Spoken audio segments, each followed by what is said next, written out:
Voilà, chers amis, la première conférence de ce jour nous est donnée par Monsieur Olivier Piacentini, que nous remercions beaucoup de s'être déplacé parmi nous pour nous donner une conférence. Il est spécialement qualifié pour pouvoir traiter de ces sujets qui ont trait à la grande réinitialisation voilà, des aspects financiers, des aspects politiques, des aspects sociaux de la nouvelle configuration que l'élite mondialiste veut nous imposer. Monsieur Piacentini donc, est un écrivain et qui en particulier a écrit Le Mirage mondialiste, et puis le livre que j'ai dans ma main actuellement, La mondialisation totalitaire. Ces livres seront certainement disponibles tout à l'heure pour que vous puissiez vous les procurer et vous les faire dédicacer. Il a également, donc, voilà, et ça c'est peut-être une première fois que c'est annoncé, donc il a un livre qui va paraître tout prochainement et que vous pourrez acquérir quand il sera paru, qui est donc La chute finale, qui sera publié aux éditions Jean-Cyril Godefroy. Voilà, cher monsieur, merci beaucoup de votre présence ici et je vous laisse la parole. Mais merci à vous, Père Joseph, merci à Alain Scada, merci à Jacques Madi, merci à Civitas. Je suis très heureux et très honoré d'être parmi vous, qui êtes les catholiques de combat, et que je considère un petit peu comme mes frères de combat. Alors c'est vrai que la religion n'est pas le thème principal de mes livres, mais je m'honore quand même de parler du Christ et du christianisme pratiquement dans tous mes livres, et j'espère en tout cas que les valeurs du Christ m'inspirent dans toutes les pages que j'écris, parce que finalement le fond de mon combat c'est pour le Christ et c'est pour la France. Alors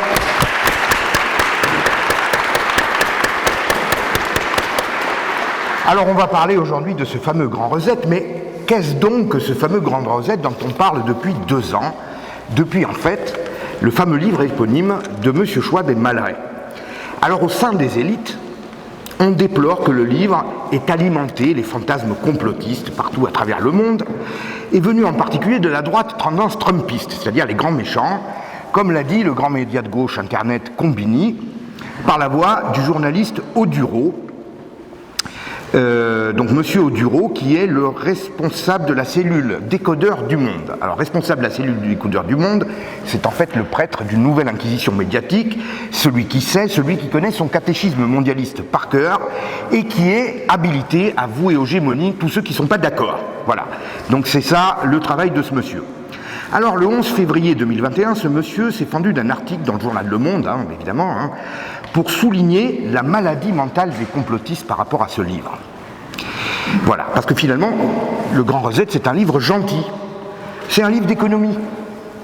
Et il cherche à résoudre les problèmes de l'épuisement des ressources naturelles, l'instauration du développement durable, un livre qui parle de partage des richesses, de l'équité. Le monde doit tendre vers ça, au fond.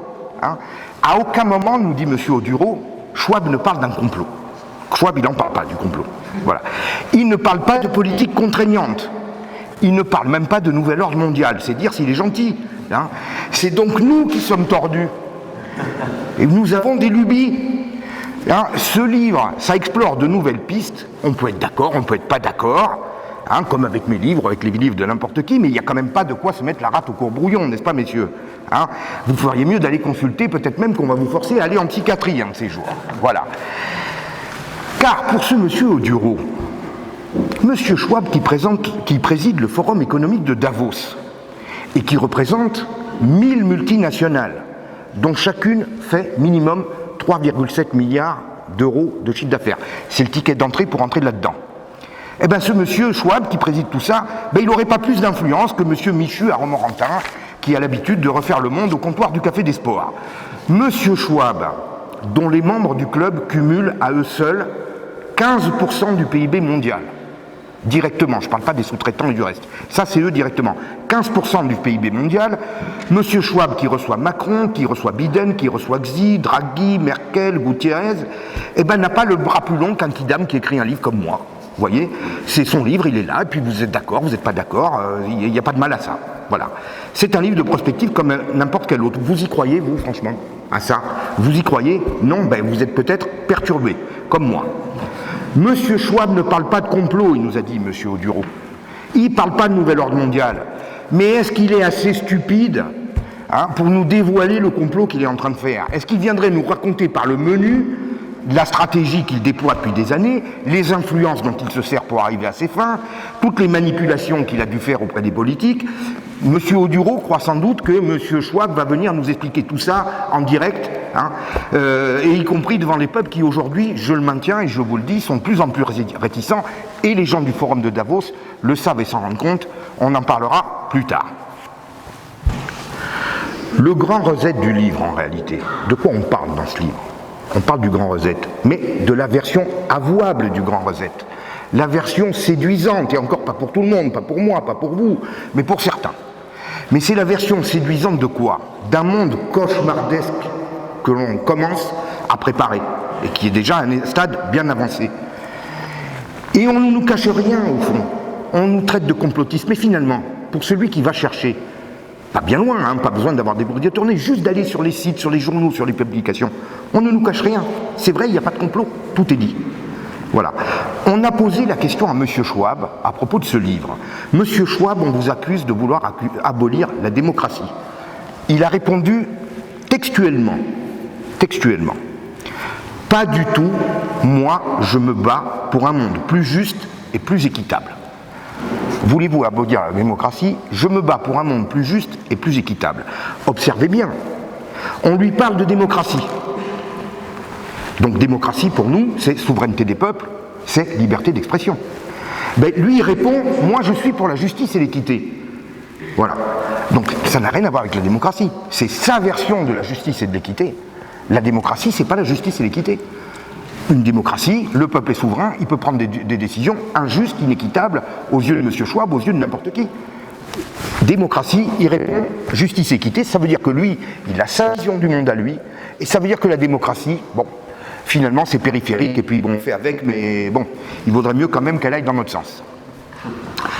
Pour aller plus loin, j'ai été plus loin, j'ai investigué, mais finalement, je vais vous dire franchement, je n'ai pas investigué bien loin. J'ai juste cliqué sur le site du forum de Davos, et là j'ai trouvé des conférences de cette année, 2022, dont une conférence sur le thème suivant, je vous cite textuellement. Les dirigeants économiques et politiques sont aujourd'hui confrontés à une défiance grandissante de la part des citoyens, des consommateurs et des communautés. Citoyens, consommateurs, communautés. Comment faire pour reprendre le dessus? En plaçant les individus et la planète au-dessus de tout. Comment faire pour reprendre le dessus en plaçant les individus et la planète au-dessus de tout? Alors, monsieur Schwab, bonjour à la démocratie, il faut que l'élite reprenne le dessus. C'est-à-dire qu'elle s'impose. Donc ça, c'est la démocratie, version Schwab. C'est bien quand c'est nous qui avons le dessus. Quand c'est le peuple qui reprend le dessus, comme par exemple aux États-Unis, on l'a vu récemment, ah ben là, ça ne va plus. Mais nous, si on reprend le dessus, c'est ça la démocratie. Et on doit s'imposer à qui? Aux consommateurs, aux citoyens, aux communautés. Les peuples, ça n'existe pas, vous êtes au courant. Ça n'existe pas, les peuples. Il faut placer, c'est ce qu'il dit à la fin, les individus et la planète au-dessus de tout. Nations et peuples doivent s'effacer. Les peuples, ce sont les ennemis à abattre. Ce sont ceux qui bloquent l'évolution du monde promu par Schwab. C'est ceux qui bloquent le système. Et je vais vous le prouver à la réunion du Bilderberg de Copenhague, de mars 2014. Réunion du cercle de Bilderberg qui est très secret, mais il y a quand même un site internet. Et dans le site internet, vous n'avez pas le contenu des conférences. C'est bizarre, eux ils se cachent, vous voyez, nous on se filme, on parle. Eux, c'est caché. Mais il y a quand même les thèmes des conférences. Et M. Macron est venu, il a été coopté par M. Attali, parce qu'on n'y rentre pas comme ça, évidemment, à Bilderberg, il faut qu'il y ait quelqu'un qui vous y amène. Alors Macron, c'est Attali qui l'a amené. Bon, ça aurait pu être BHL ou je sais pas qui, ou non, c'était Attali. Bon. Et il a planché sur le thème suivant. Les démocraties occidentales dans le piège des exigences des classes moyennes.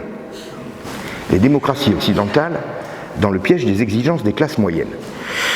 Et oui, vous avez bien compris, les empêcheurs de tourner rond, les emmerdeurs, excusez-moi le mot vulgaire, ben figurez-vous que c'est nous. Voilà. C'est nous qu'il faut éliminer, c'est nous qu'il faut soumettre, c'est nous qu'il faut bâillonner, il faut reprendre le dessus, et en fait, il faut prendre le dessus sur nous. Alors, à Bilderberg, quand vous y allez et que vous arrivez à séduire l'assistance, en principe, vous montez. C'est-à-dire que les médias vous portent au nu. Et bien, apparemment, sur ce thème-là, Macron, ben, il a convaincu. Hein. Vous voyez ? Parce que 3 mois après, il faisait la une de Paris Match et de VSD, alors qu'il était simple conseiller du président Hollande. Mais apparemment, ce qu'il a dit a plu. Donc en fait, il n'est pas là par hasard. Il est là pour nous taper dessus, et il est là pour nous empêcher de nous exprimer en tant que peuple et de retrouver notre souveraineté. C'est pour ça que Bilderberg l'a promu pour être le candidat vraiment de son camp aux élections présidentielles suivantes. Tout est dit explicitement en réalité. Tout est dit explicitement. Si le voir, c'est être complotiste, mais ne pas le voir, c'est être sourd, muet, aveugle. Parce que c'est eux-mêmes qui parlent, c'est eux-mêmes qui disent. Tout ce que je vous dis, vous le trouvez sur des sites publics. Il n'y a pas besoin d'aller investiguer. Je n'ai pas envoyé des journalistes d'investigation cachés sous des faux noms comme espions. Non, c'est sur les sites. La réalité du Great Reset, en réalité, c'est quoi ? À quoi ça va nous amener, le Great Reset ? Ça va nous amener à 2 choses. Ça doit nous amener à 2 choses. Premièrement, la gouvernance mondiale. Je le dis et je le maintiens. Parler de gouvernance mondiale aujourd'hui, ça déchaîne les sarcasmes. Et ça vous catalogue immédiatement dans la catégorie complotiste, on l'a vu. Pourtant, là encore, il n'y a pas besoin d'aller chercher bien loin. Au lendemain de la crise des subprimes, en 2008, on a instauré le G20, qui était censé sortir les pays occidentaux de la panade. Les pays occidentaux en faillite ont eu besoin d'élargir leur instance de gouvernance à des pays émergents qui avaient plus d'argent que nous, qui pouvaient nous aider, comme la Chine, l'Arabie Saoudite, nos grands amis, tout ça, c'est formidable. On a donc créé le G20 pour qu'il puisse être là. Et donc, M. Van Rompuy, qui était président de l'Union européenne, vous l'avez sur Internet, ce que je vous dis, vous le retrouvez, le discours, pas les commentaires, le discours. M. Van Rompuy, président de l'UE, a déclaré triomphant, aujourd'hui, c'est l'an 1 de la gouvernance mondiale. Voilà. Monsieur Van Rompuy, c'est le président de l'Europe, l'Union européenne, c'était. Normalement, il aurait dû déplorer le fait qu'on est passé d'une instance qui est le G7, où il y a 4 pays européens sur 7, à une instance qui est le G20, où il n'y a plus que 5 pays européens sur 20. Donc lui, en tant que représentant de l'Union européenne, il aurait dû se dire, mais on perd de l'influence. Ben non, il était content. Il semblait exulter.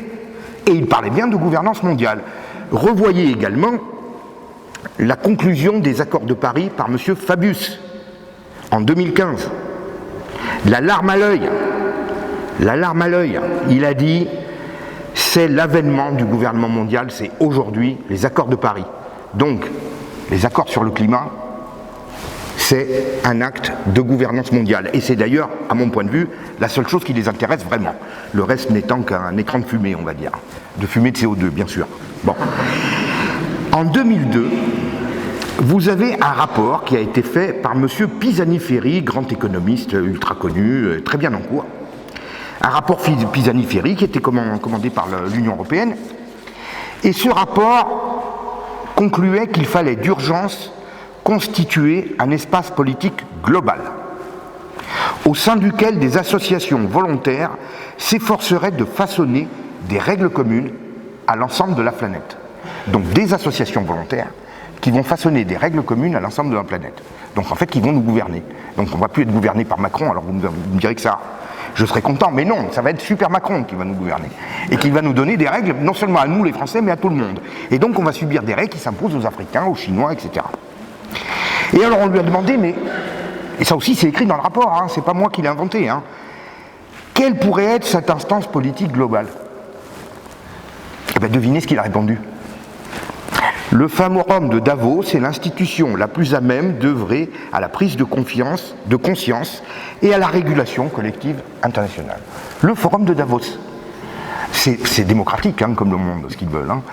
Il est très démocratique, M. Schwab. Hein. Il est pour des normes internationales qui sont décidées par le Forum de Davos, c'est-à-dire 1000 multinationales qui vont gouverner 8 milliards de personnes. c'est démocratique. Merci Monsieur Schwab. Et en plus, c'est diversifié, c'est populaire, ça parle à tout le monde. Voilà donc un complot qui ne nécessite pas vraiment de grands moyens d'investigation. C'est pas l'enquête sur la mort de Kennedy, non. Il suffit d'aller les écouter, vous prenez ce qu'ils écrivent, vous retracez, et tout est bon, vous savez tout. Il n'y a que les journalistes qui sont censés nous informer, qui justement ne le savent pas. Et voilà, c'est quand même étonnant, hein. Il n'y a qu'eux qui ne le savent pas. C'est bizarre, je pensais que c'était eux qui devaient nous informer. Au final, c'est plutôt nous qui sommes pratiquement obligés de leur dire ce qui se passe, et puis au final, on se fait insulter en plus. Bon. La deuxième prérogative importante du Great Reset, et là je sais que je vais peut-être heurter même certains d'entre vous, il y a la gouvernance mondiale, on l'a vu, et puis il y a l'instauration du néo-communisme international, un néo-communisme financier et financiarisé, c'est pour ça qu'on ne le voit pas comme ça, et qui est piloté non plus par des États, comme à la grande époque bolchevique, mais par les multinationales et le monde de la finance. J'avais parlé de ça lors d'un entretien pour NTD France, il y a émission Esprit français au début 2021, qui s'appelle Vers le communisme, vous pouvez la revoir si vous voulez approfondir. Et on m'a pris pour un fou, même certains auditeurs de NTD, d'habitude c'est pas le cas. Mais là, il y en a qui m'ont dit, bon, c'est pas clair, le communisme c'est le contraire de ce qui se fait aujourd'hui, puisque là c'est l'hypercapitalisme. Moi j'ai toujours dit que le mot ultralibéral est impropre à la situation actuelle. Parce que le libéralisme, c'est la concurrence libre et non faussée d'entreprises qui se battent entre elles. Là, on n'est pas dans une concurrence libre et non faussée. Il y a des entreprises, une minorité qui bénéficient d'exonérations de tous les côtés, qui ne payent pas d'impôts, qui délocalisent dans les pays à bas coût et qui donc détruisent la concurrence des autres.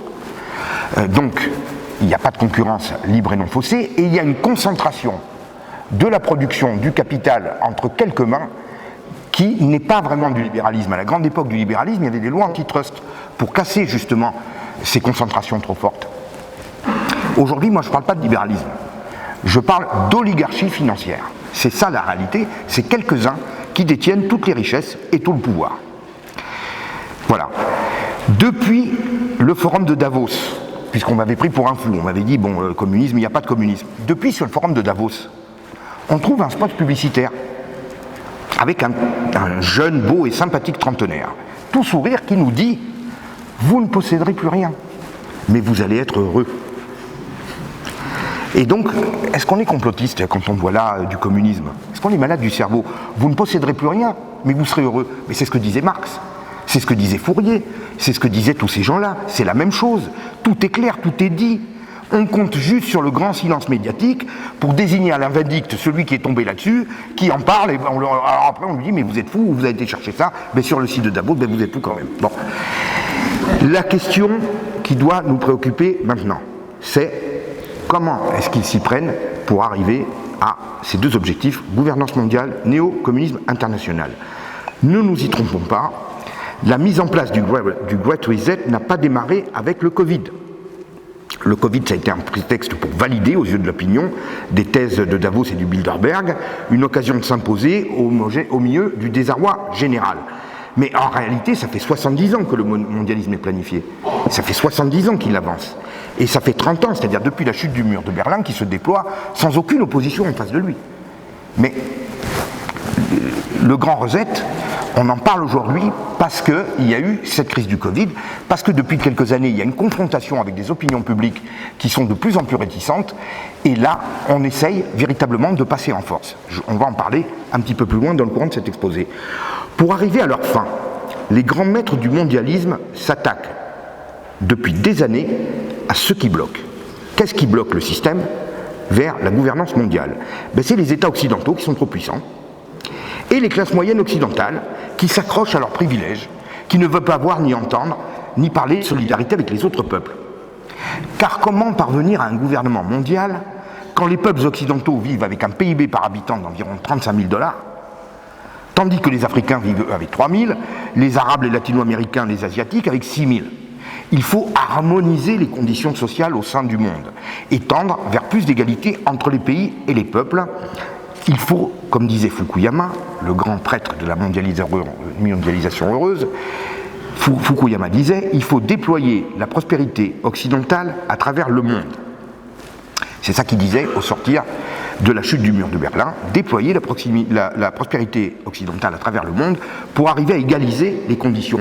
Malheureusement, mon expérience et l'expérience de beaucoup de gens prouvent qu'on tend vers l'égalité en appauvrissant ceux d'en haut, beaucoup plus facilement qu'en enrichissant ceux d'en bas. L'égalitarisme, en réalité, c'est le nivellement par le bas. C'est ça que ça veut dire, et c'est d'ailleurs ce qui est en train d'arriver à la planète entière, parce que nous, les Occidentaux, nous déclinons, et beaucoup des autres ne montent pas vraiment. Donc en réalité, c'est véritablement tout le monde tiré vers le bas, sauf bien entendu la superclasse mondiale, 0,1% de la population, qui capte tout.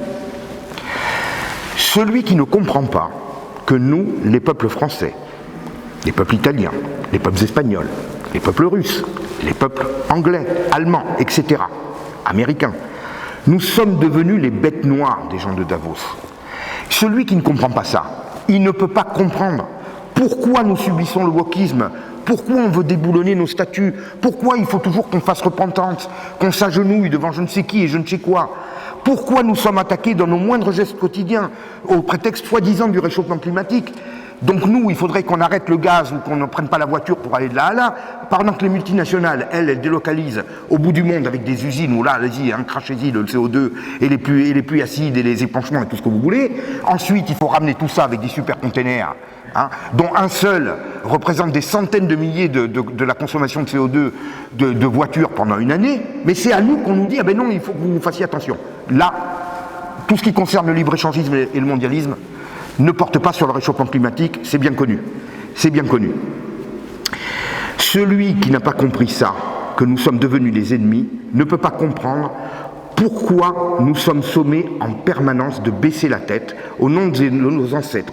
Pourquoi il faut que nous renoncions à nos traditions, à notre religion. Il faut que nous renoncions au sapin de Noël, il faut que nous renoncions aux crèches municipales, et maintenant même au Tour de France. C'est extraordinaire. Pourtant je crois que le vélo c'était écolo. Ben non, ça aussi il faut arrêter. Pour faire avaler au peuple l'amère potion, il faut trouver des péchés à expier. C'est comme ça qu'on va nous prendre tout ce que nous avons, c'est parce qu'en fait nous sommes méchants et il faut qu'on fasse pénitence pour le colonialisme, l'esclavagisme, le nationalisme, le nazisme, l'hypercapitalisme, tous les mots en isme, de toute façon c'est nous qui les avons tous inventés, donc il n'y a pas de problème, c'est nous qui devons passer à la caisse.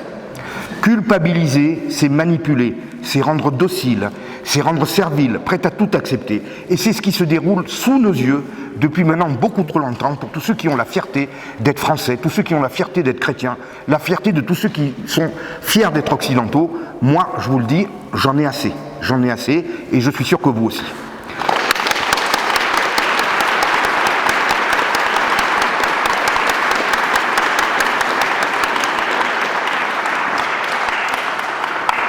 Alors, outre l'arsenal de propagande, le mondialisme œuvre au grand Z sous divers angles, en visant de différents leviers, et patiemment, parce que jusqu'à présent, il évitait de se démasquer et il usait de ce qu'on appelle la technique du voleur chinois, c'est-à-dire un objet qui est là sur la table, vous voyez le livre, demain je vais le mettre un petit peu par là, un petit peu plus par là, un petit peu plus par là, puis personne ne se rend compte, jusqu'au moment où il quitte la table et puis envolé.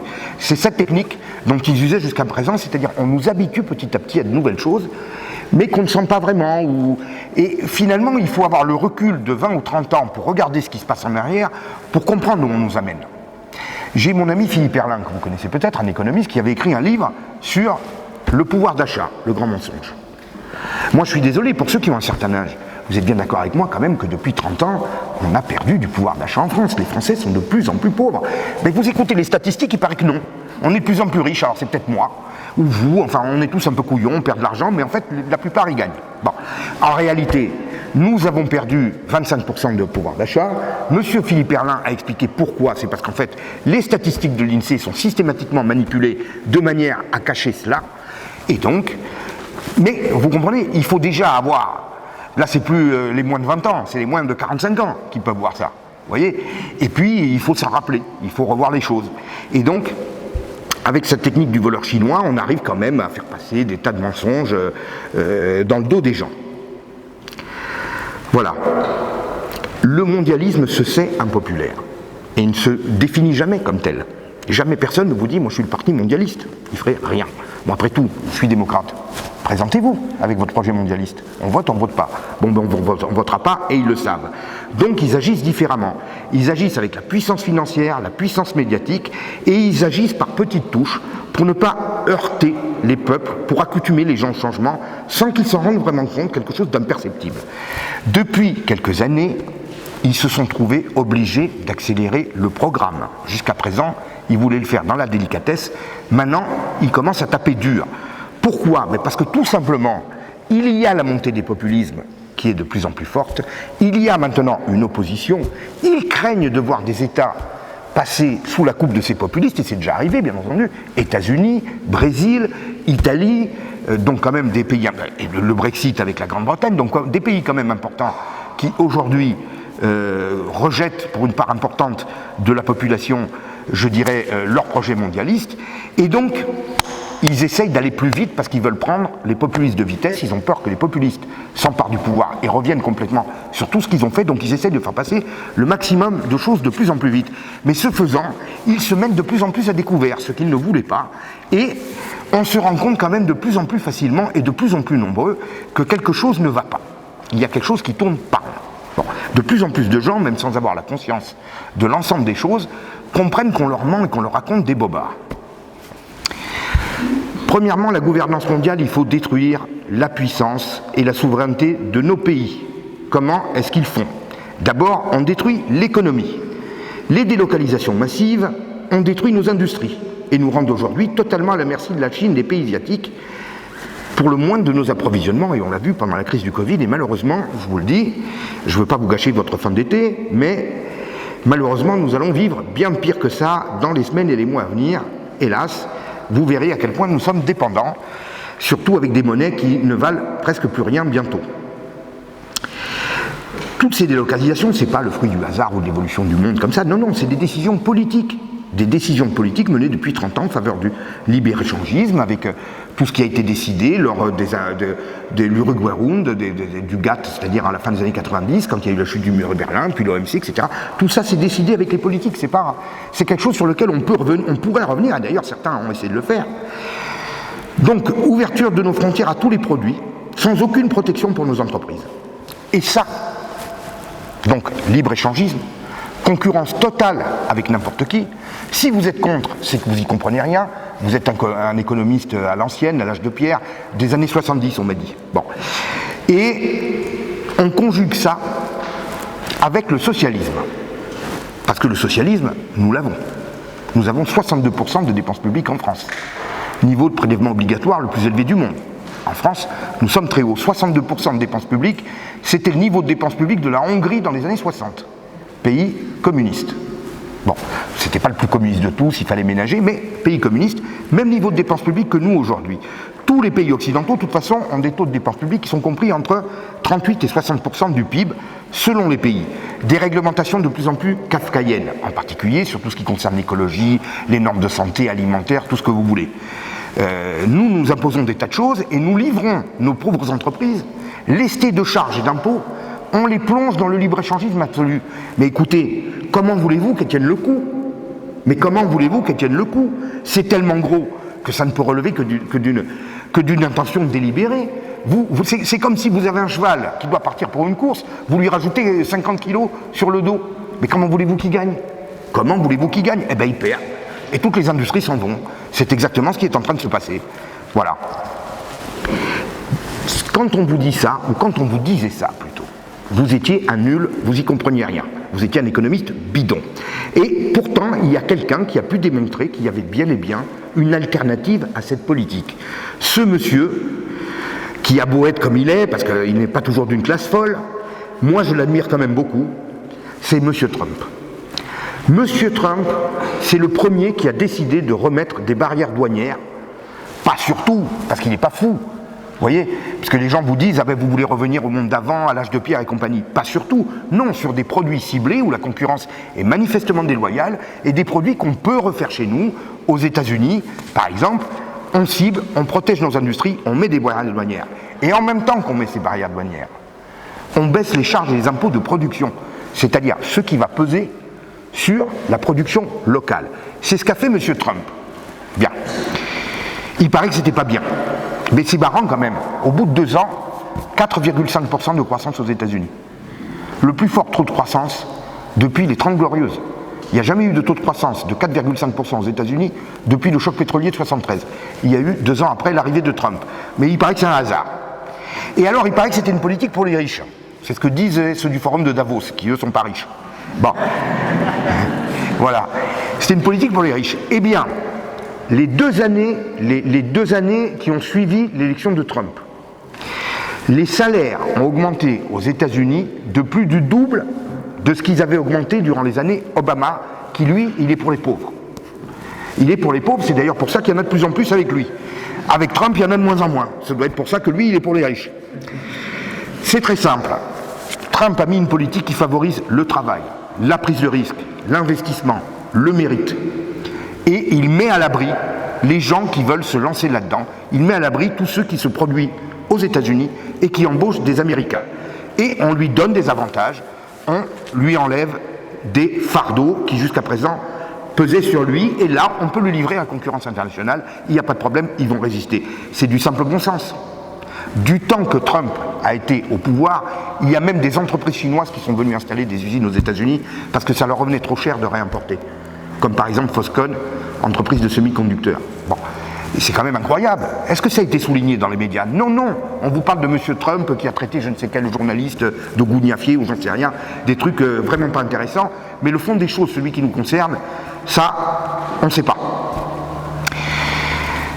Et je vous invite à revoir. Hein. Alors celui-là, je ne l'ai pas, parce que j'ai pris quand même, vous voyez, pour vous montrer certaines choses des articles que j'ai trouvés. Celui-ci, je ne l'ai pas retrouvé, mais faites-moi confiance, je n'ai pas eu d'hallucination.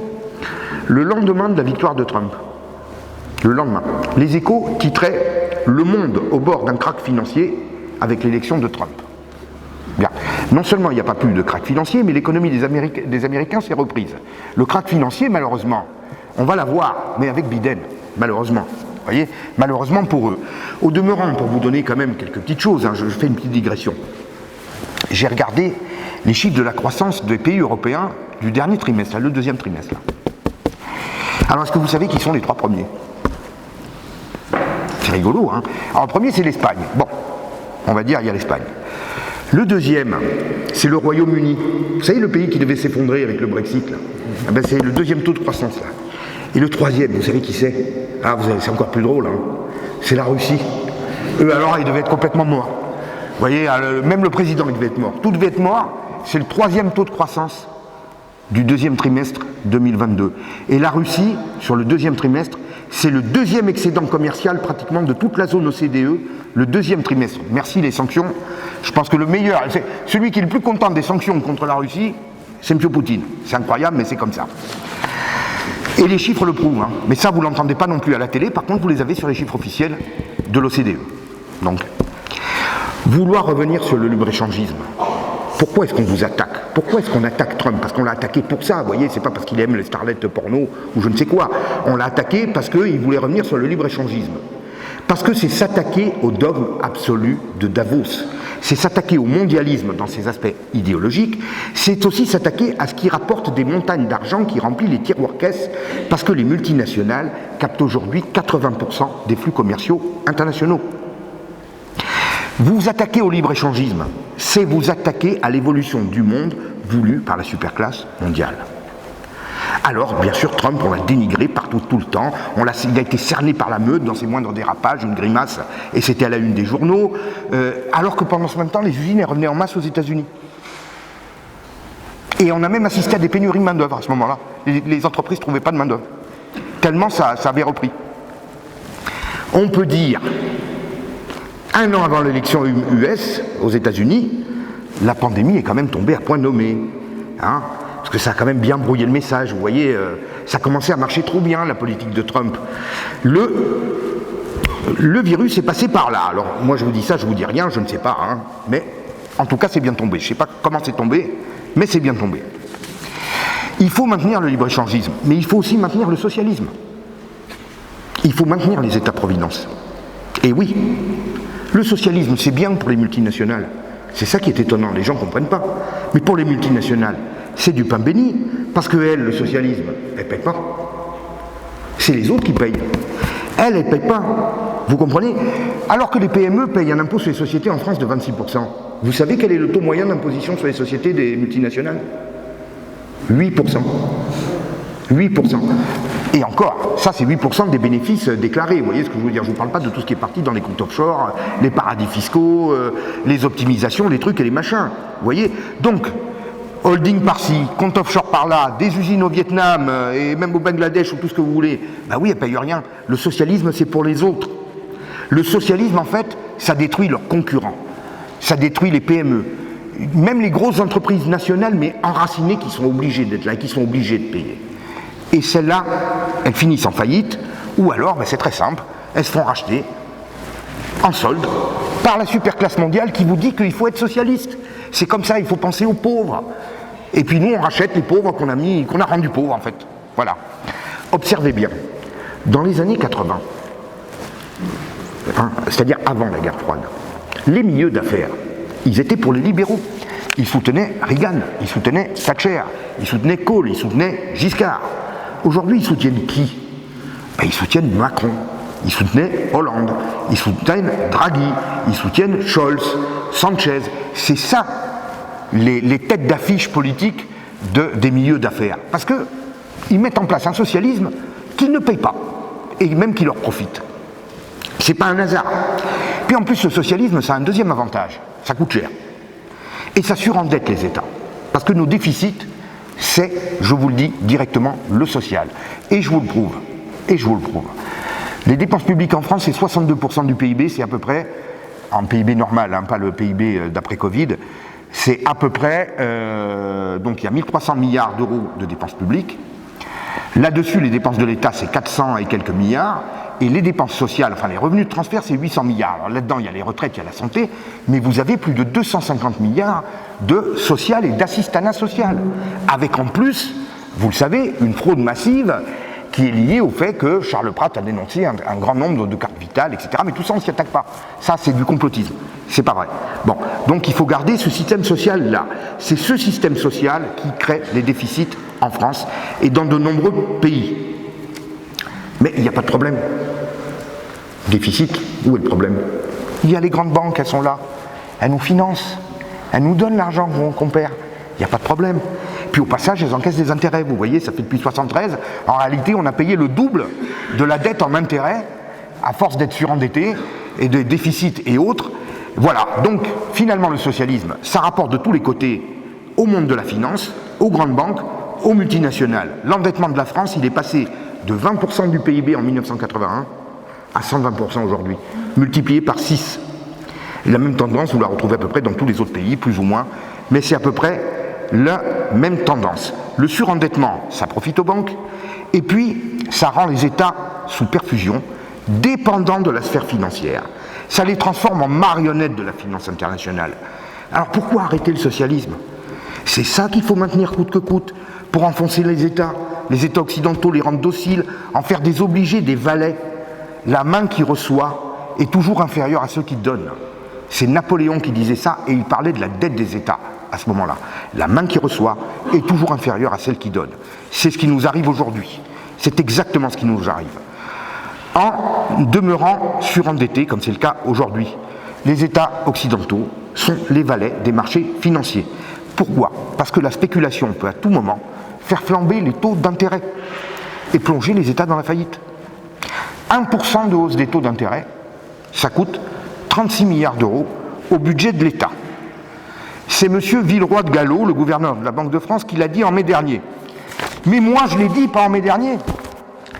Je l'ai dit l'année dernière, en février 2021, dans Boulevard Voltaire. Donc moi, je l'ai dit en février 2021. J'ai même cité le chiffre, vous voyez, le chiffre, il est là. 36 milliards d'euros par point. Vous voyez? Vous regardez Boulevard Voltaire, 1er février 2021, ces économistes de renom qui veulent nous faire passer la dette pour une chance. Voilà, donc, M. Villeroy de Galhau nous annonce au mois de mai 2022 qu'il y a un risque avec la dette qui est trop lourde, les taux d'intérêt qui remontent, ça va nous coûter cher. Moi, je pose une question à M. Villeroy de Galhau. Vous ne saviez pas l'année dernière, vous n'étiez pas au courant, en février 2021, que la dette, ça coûtait cher, et que ça donnait des risques, et que ça pouvait provoquer vraiment un éclatement? Alors, il n'aurait pas mieux valu qu'ils le disent comme moi en février 2021. Si moi en février 2021 je le dis, c'est que normalement le gouverneur de la Banque de France, il devrait le savoir. Il devrait le savoir. Puis il n'y avait pas que le gouverneur de la Banque de France. Monsieur Patrick Artus, grand économiste célèbre, je l'ai vu goguenard affirmer la même période, en mars 2021, sur le plateau de LCI, devant François Langlais, il rigolait. Mais la dette, mais c'est pas grave. Mais les taux sont négatifs. Il faut y aller, il faut y aller. Il faut y aller à fond. Prenez, bonnes gens. Voilà, ça embrasse gratis. Monsieur Jean Tirole, prix Nobel d'économie, disait lui que la dette était bénéfique, parce que les taux étaient négatifs, il fallait ramasser. Et les marges qu'allait dégager la numérisation galopante de l'économie nous permettraient de rembourser en 2 coups de cuillère à peau les marges de l'économie numérique. Alors, c'est rigolo parce que depuis 20 ans que l'économie se numérise, on a de plus en plus de dettes. C'est marrant, hein? Bon. Mais M. Tirole, il n'a pas vu ça. Alors moi, j'ai pris la peine de répondre à M. Tirole dans Boulevard Voltaire. Et figurez-vous qu'on m'a dit, mais qui je suis pour contredire un prix Nobel? Donc vous voyez, je lui ai répondu dans cet article-là. Voilà, dette inoffensive, prévision de croissance mirobolante, à Croix-Joux, les économistes de renom. Pas comme moi. Voilà, donc on m'a dit, mais pourquoi tu réponds à Tirole, tais-toi, t'es rien. Bon. Mais sérieusement, vous voyez, vous les GAFA, se précipiter au guichet du Trésor public pour nous aider à rembourser nos dettes? Franchement. Quand je vois que ça tourne pas rond, je suis fou. Monsieur Gates, il vient, oh là là, la France, on va vous aider, on va payer votre dette. Hein, ramassez bien des RSA, prenez des tas d'immigrés, vous les mettez au RSA, vous les mettez au truc, et puis c'est moi qui vais payer derrière. C'est à hurler de rire. Et ça démontre bien une chose. Tous ces gens savent bien. Ils le savent, mais ils mentent. Ils sont en service commandé. Ils vous mentent. Ils nous mentent. Ils essayent de mentir, de créer une confiance pour nous entraîner au fond du gouffre et pour hypnotiser la population un petit peu, vous savez, comme le serpent dans le livre de la jungle. Les mêmes aujourd'hui, parce qu'ils ne peuvent plus faire autrement, eh bien ils nous alertent. La situation est grave. Ben oui, c'est eux qui ont dit qu'avant elle n'était pas grave. Et que ce qu'il fallait faire, ce qui l'a amené à être grave, eh bien il paraît que c'était pas grave l'année dernière. Ben là maintenant c'est grave. Mais eux ils n'y sont pour rien. Allez savoir pourquoi. Alors, je vous ai retrouvé un article, ce coup-ci pas de moi, mais un article du journal Les Échos, qui est une référence. Hein. Quand les Échos parlent, il faut les écouter. Il faut les écouter. Alors cet article, il est là. Cet article, vous le trouvez là, sur Internet. Le méga crack n'aura pas lieu. Vous savez de quand il date? Le 6 août 2000, le 27 juillet 2007. 27 juillet 2007. Le méga crack n'aura pas lieu. Le méga crack s'est produit le 17 août 2007. 3 semaines après. Donc 3 semaines après, le méga crack s'est produit alors qu'eux nous ont dit le méga crack n'aura pas lieu. Donc en fait, qu'est-ce qu'ils font? Ils mentent. Mais ils mentent sciemment. S'ils parlent comme ça de méga crack, c'est parce qu'il y a des rumeurs de méga crack et eux veulent rassurer les épargnants. Mais pourquoi il faut rassurer les épargnants? Ben pour qu'ils continuent, qu'ils gardent l'argent là. Comme ça les autres ils claquent. Vous comprenez ce que je veux dire? Quand il y a un crack qui se prépare, les grands financiers qui le savent essayent de vendre un maximum d'actions avant que ça ne se produise. Mais si vous commencez à affoler le petit épargnant, ben vous ne pouvez plus les arnaquer. Mais grâce aux Échos, pas de problème, vous êtes arnaqué, tranquille, vous pouvez dormir les 3 semaines, le temps que le méga crack arrive, vous dormez bien. Après, vous ne savez pas si vous allez retrouver votre lit même le lendemain. Mais c'est comme ça. Pour justifier la destruction de nos économies, il y a un nouvel argument. Génial. Et alors là qui fait peur. Il y a un gouvernement qui fait peur. Nous allons tous mourir dans 30 ans. Le réchauffement climatique, ça chauffe, ça chauffe, ça chauffe. Il faut arrêter de polluer. Il faut arrêter les gaz à effet de serre, le CO2. Il faut stopper l'industrie telle que nous la connaissons depuis des décennies. Voilà ce qu'on nous dit. Il faut stopper les industries, il faut arrêter les voitures, il faut tout arrêter. Et puis ça urge, hein. Je vous dis, ça chauffe. Et d'ailleurs, regardez, hein, sur les bulletins météo, maintenant, à partir de 25 degrés, c'est écarlate. À 25 degrés, vous brûlez. C'est comme ça. Ça, c'est depuis quelques mois. Hein. Mais alors, il y a une question que je me pose là encore, mais bon, vous savez, mon cerveau, il est un peu torturé, hein, je vous dis, hein, j'ai dû avoir des problèmes dans mon enfance et ça pèse. Mais nous, les Occidentaux, on est les seuls à polluer. Est-ce qu'on est les seuls à polluer? Parce que c'est bizarre. Il y a eu un sommet climat par visioconférence en avril 2021 organisé par M. Biden. En visioconférence parce que, avec le Covid, là aussi, s'ils étaient là tous dans la même salle, ils risquaient de mourir. Donc ils l'ont fait en visioconférence. Alors les États-Unis se sont engagés à réduire leur émission de CO2 de 50% d'ici 2030. L'Union européenne, nous, on est encore plus fort, 55%, c'est toujours nous les champions. Et la Chine, alors, elle s'est engagée à quoi, alors, ce sommet? Parce que vous savez, la Chine, c'est 29% des émissions de CO2, hein, donc presque un tiers des émissions. Et bien, elle, avec M. Xi, M. Xi, il s'est engagé à rien. Il n'a annoncé aucun objectif, et en fait, il va faire de son mieux. Et il n'y a personne qui a rien dit. Alors ça, vous le trouvez sur le site du CITAS, qui est une association spécialisée dans le gaz à effet de serre, une association qui n'a pas de réputation complotiste, mais vous avez le compte-rendu de cette réunion avec les engagements finaux. Donc c'est pas moi qui ai inventé ça. Hein. Monsieur Xi l'a dit, moi non, je ne sais pas trop, j'ai pas envie. Bon. Mais personne ne lui dit rien. Et oui, parce que la Chine, c'est l'usine du monde. Vous comprenez, les multinationales occidentales, elles ont investi des centaines de milliards là-bas. C'est les multinationales qui ont fait la Chine. La Chine ne s'est pas relevée d'elle-même, c'est les multinationales qui l'ont faite. Et les multinationales, pour elles, c'est la poule aux œufs d'or. Alors pourquoi voulez-vous qu'elle tue la poule aux œufs d'or? Il n'y a pas de raison. La transition énergétique, c'est pour nous les Occidentaux. C'est donc à nous de nous imposer nous-mêmes d'en finir avec les voitures classiques, les moteurs classiques.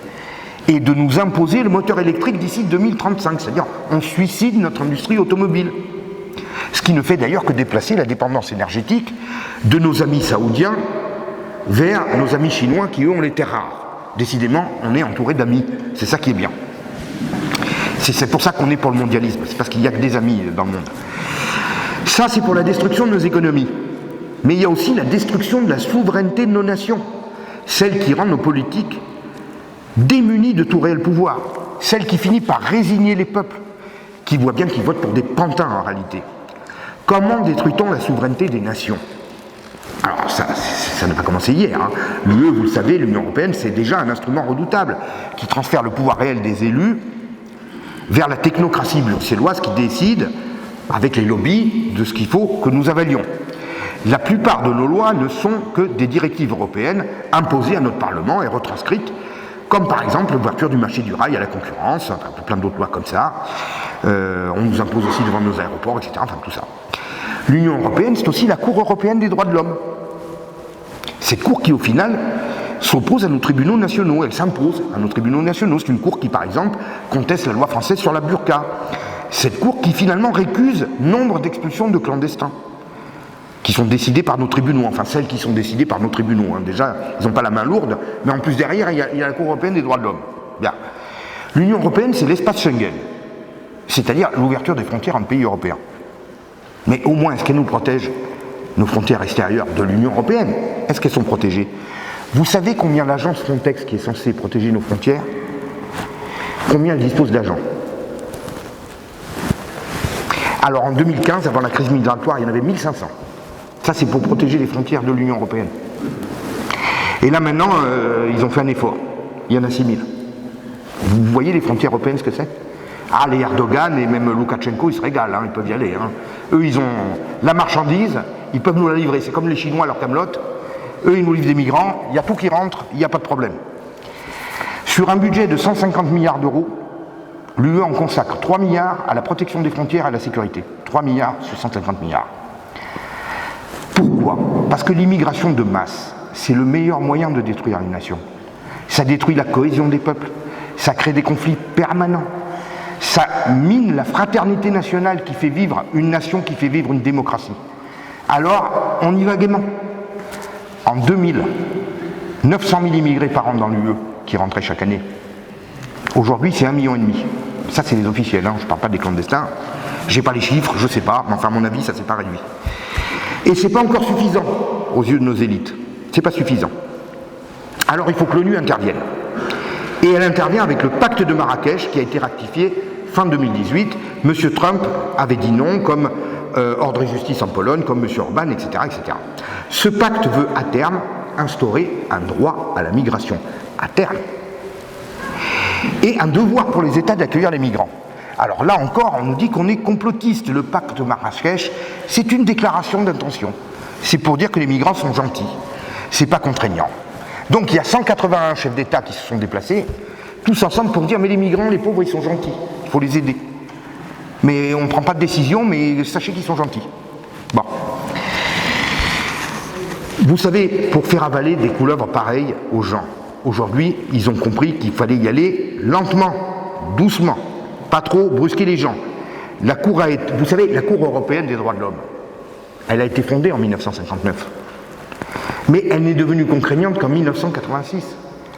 Le pacte de Marrakech, ça pose les bases. Aujourd'hui, ça nous met des trucs dans la tête. Mais de temps en temps, si on laisse faire, ça va être contraignant. Et qu'est-ce que ça veut dire, ça va être contraignant? Ça veut dire qu'il n'y a plus de frontières. Je suis migrant, j'ai envie d'aller là en France, je vais en France. L'État, il est là, il est obligé de me recevoir et de mettre en place les structures pour me recevoir. J'ai plus de frontières, c'est terminé. C'est ça que ça dit le pacte de Marrakech. Et il y a mieux encore. Le pacte de Marrakech dit, alors évidemment c'est pas contraignant, donc il conseille aux États de sanctionner les médias qui ne mettraient pas des opinions favorables sur l'immigration. C'est-à-dire que si vous êtes un média, vous n'êtes pas favorable à l'immigration, vous en parlez péjorativement, eh bien l'État aura le droit de vous sanctionner si le pacte est mis en œuvre. Voilà ce que ça veut dire. Ça aussi c'est très démocratique, c'est la liberté d'expression, c'est formidable. Voilà, on a le droit de s'exprimer du moment qu'on est d'accord avec eux. Il faut donc se résigner à l'immigration et on ne peut plus expulser personne. D'ailleurs, vous avez vu, il y a un imam Iqiyoussen, donc il fait l'apologie du djihad, donc il est anti-français, il est sur notre sol. Eh bien, même avec le blanc-seing de certains tribunaux, etc., on n'arrive pas à le sortir. Il faut le blanc-seing de la Cour d'appel et puis de la CEDH, l'aval du pays d'origine. On nous explique en permanence que pour expulser un clandestin et même un djihadiste et même un fiché S, on ne peut pas. Il y a trop de règles de droit. C'est ce qu'on vous dit toute la journée sur les télés. Ça, c'est pour vous résigner, pour vous dire on n'y peut rien, on est mort, on ne peut plus. Il faudra faire comme ça. Bon, c'est impossible. Ce sont les migrants qui font ce qu'ils veulent. C'est eux qui détiennent les clés de notre droit national, de notre voilà. Ils se jouent de nos frontières. De facto, elles sont abattues. Mais alors, moi, je vous pose la question comment ils font la Pologne? Parce que ça ne marche pas. Et la Hongrie, c'est quand même pas les plus grandes puissances d'Europe. Et je vais vous dire, même le Danemark, tiens. Parce que le Danemark, c'est un pays socialiste. Mais migrants, il n'y en a pas. Ils n'en veulent pas. Même au moment de la crise migratoire en Syrie, ils ont publié dans des journaux syriens et irakiens des encarts pour dire qu'eux, c'est pas la peine d'essayer, ils ne veulent pas. Ils ont publié des encarts dans les journaux là-bas. Comment il faisait M. Salvini? Parce que lui aussi, c'est très simple, il se rebelle, il campe sur la position, il refuse les dictats de Bruxelles. Et Bruxelles est obligé finalement de baisser la tête, alors évidemment il menace, on va vous sanctionner. Mais enfin, le problème c'est que depuis le Brexit, vous comprenez, un autre pays qui va sortir, ça va commencer à faire tâche. C'est plus l'Union Européenne, c'est la désunion européenne. Donc moi je vous le dis, à mon humble avis, ça va être dur. Ça va être dur. Alors, il paraît qu'il faut que j'accélère.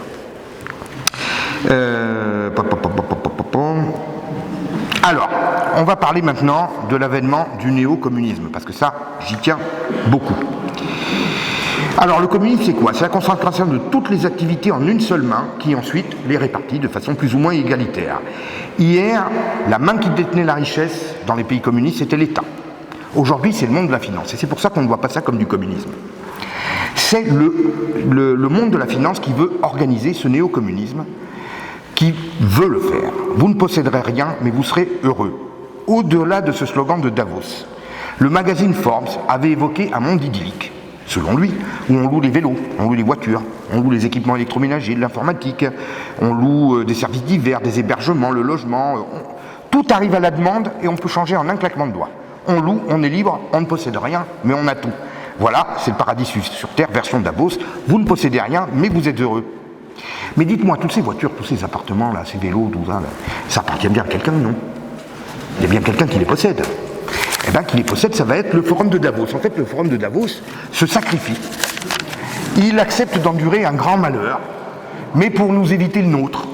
Il nous prend tout, et comme ça, on n'a plus à se soucier de l'entretien des voitures, des vélos, des trucs. C'est eux qui prennent tout en charge. Ils sont gentils quand même.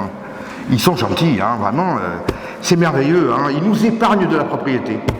Mais vraiment, il va falloir qu'on les en remercie. Voilà. Alors, effectivement, il y a, depuis quelques années, de plus en plus un transfert du patrimoine des classes moyennes et des classes moyennes supérieures vers la superclasse mondiale. Et la clé de tout ça, c'est la politique des banques centrales, la Banque fédérale américaine et la BCE. Depuis plus de 10 ans, on pratique des politiques de quantitative easing. c'est-à-dire en fait fabrication de monnaie à travers la dette des États que la BCE rachète à coût très bas.